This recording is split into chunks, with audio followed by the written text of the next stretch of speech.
One of the topics that I've probably thought about the most during the past few years is positivity and optimism.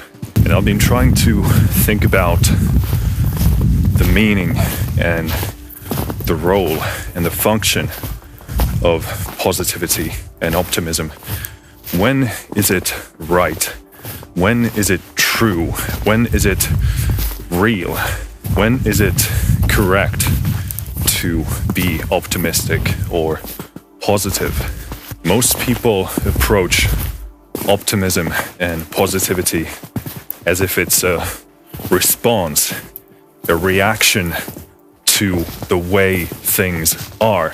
And this, in my estimation, seems to be the dominant view. People only display positivity or optimism when someone else or something else already displays that in the world.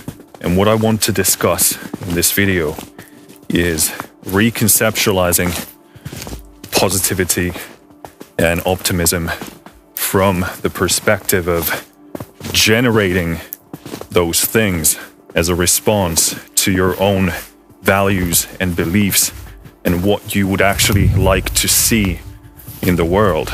Now, there are many reasons why we are primarily skeptical or negative or pessimistic.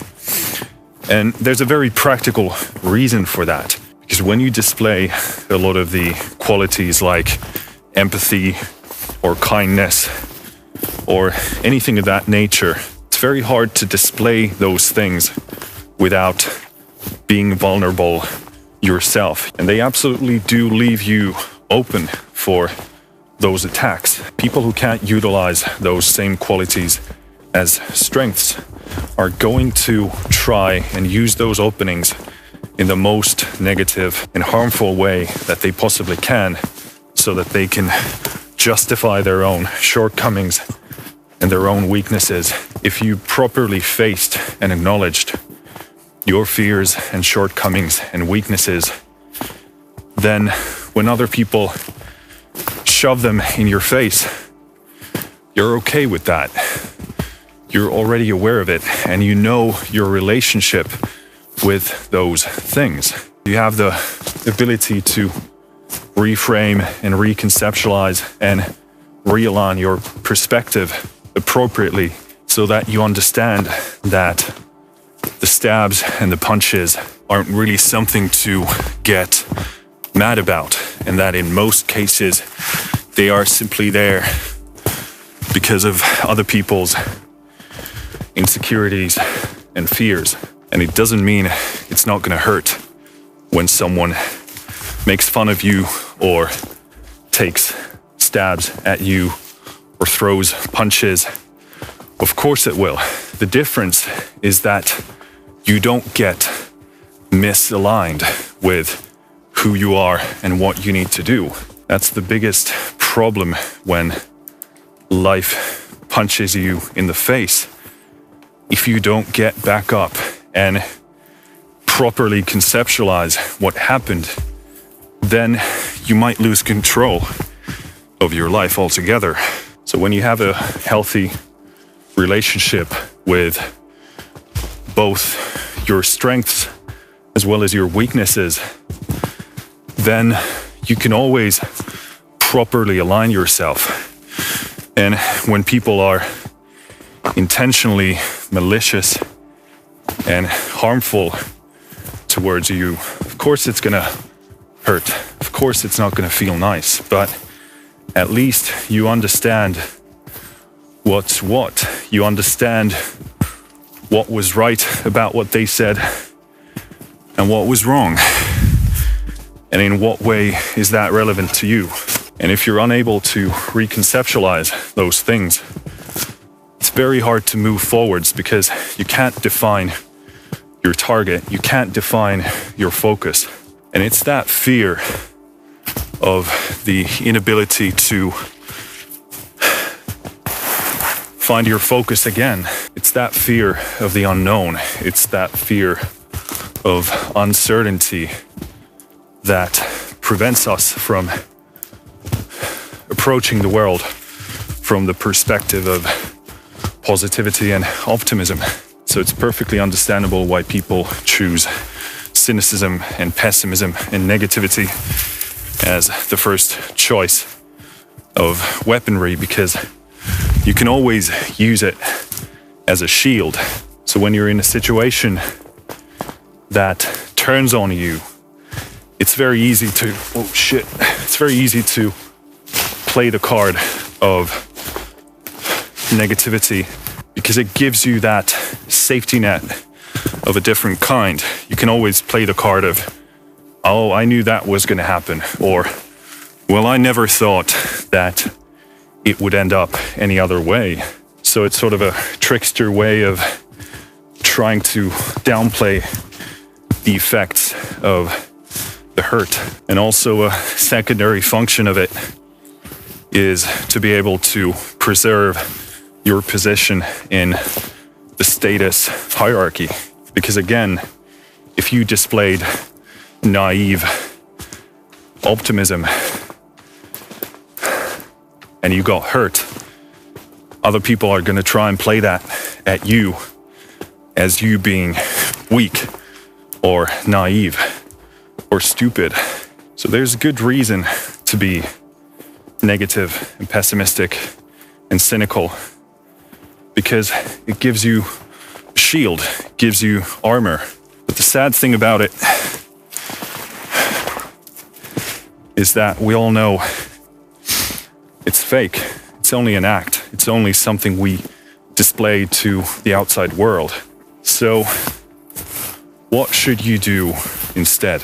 Based on what I've learned so far, to me it seems clearly that optimism and positivity is the ultimate strategy. It's difficult to conceptualize that because it requires long-term abstraction. You need to look further into the future.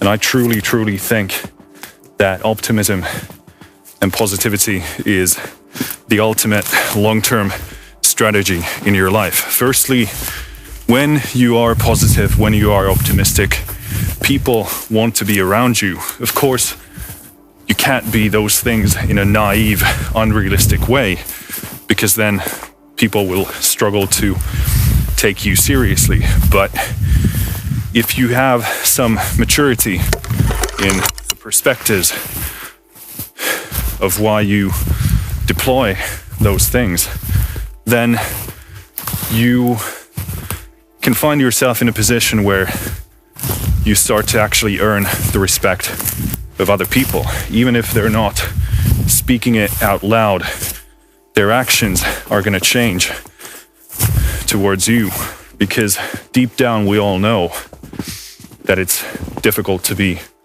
optimistic and positive. There are plenty of reasons looking at this world to say that it only makes sense to be pessimistic and negative. Just look at all the things that are happening. The sheer volume of bad stuff really shows you that the world is a bad place. So any act of positivity or optimism can be seen as naivety by a lot of people. I think most of us know that that's complete bullshit. It's a show of strength, of spirit and character to remain optimistic and positive regardless of what's happening on the outside. And again, you can't be unrealistic about it. You can't be naive about it. But if you properly conceptualize and internalized what counts as mature, realistic optimism and positivity, that's like a shining beacon to other people. You're going to become the reason for other people to be positive and be optimistic. And as I mentioned before, most people are only displaying those qualities as a response to the world. So if you're one of those shining beacons in this world that displays those qualities regardless of what's happening on the outside, that latches onto people, and people respect that, and people look up to you. And that's one hell of a superpower in my estimation. There's no shortage of other reasons to remain positive and optimistic as a strategy in your life. Surely the social aspect is one of those, and it's a super powerful, if not the most powerful aspect. But it's also something that you can use with yourself. We're constantly in a dialogue with ourselves, and it makes a huge difference what kind of a conversation you have with yourself. What kind of self-talk do you maintain? I've said before that narrative is everything, and I still 100% believe that. And the dialogue that you have with yourself, the story you tell yourself about yourself, is gonna contextualize how you look at the world. And if that discussion with yourself, not only when it comes to yourself, but the world around you, if that's negative and cynical and pessimistic, then you can damn well be sure that that's how you look at the world. That's how you approach the world. That's going to define your focus and your aim. And that's what you're going to get out of it. So how do you change that? How do you increase the amount of optimism and positivity in your life? You need to have your focus on point. You need to know your own values, your own beliefs, your own aims, and the things that you find worth doing even when things are bad.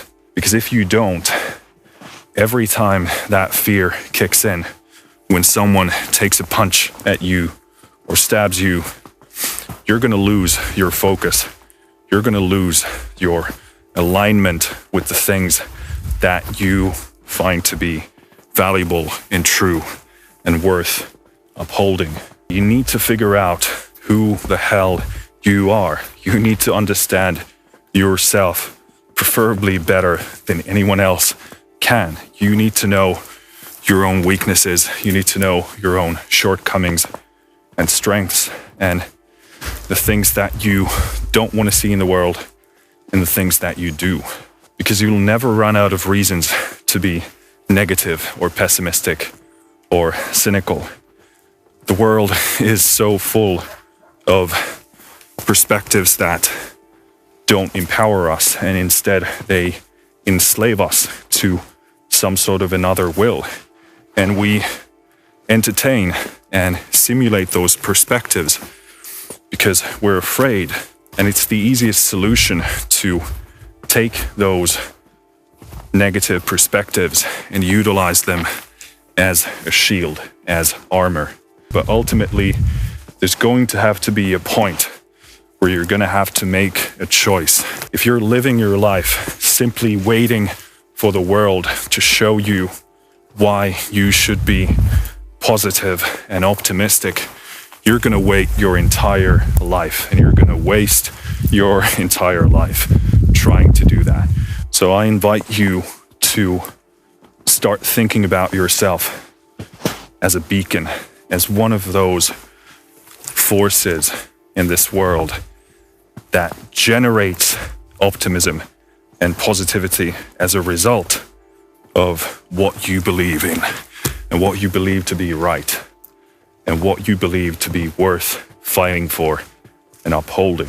And hopefully, as you do that, you're going to show to other people that this is how it works. This is how we really change the world for the better, one tiny bit at a time. And in my experience, those tiny glimmers, those tiny forces of optimism and positivity, those can absolutely be enough to ignite or rekindle the flame in your heart and your soul. And that's what I choose to follow, at least to the best of my ability. What do you want to be fighting for? And there's no one else in the world that can make that decision for you. Finished.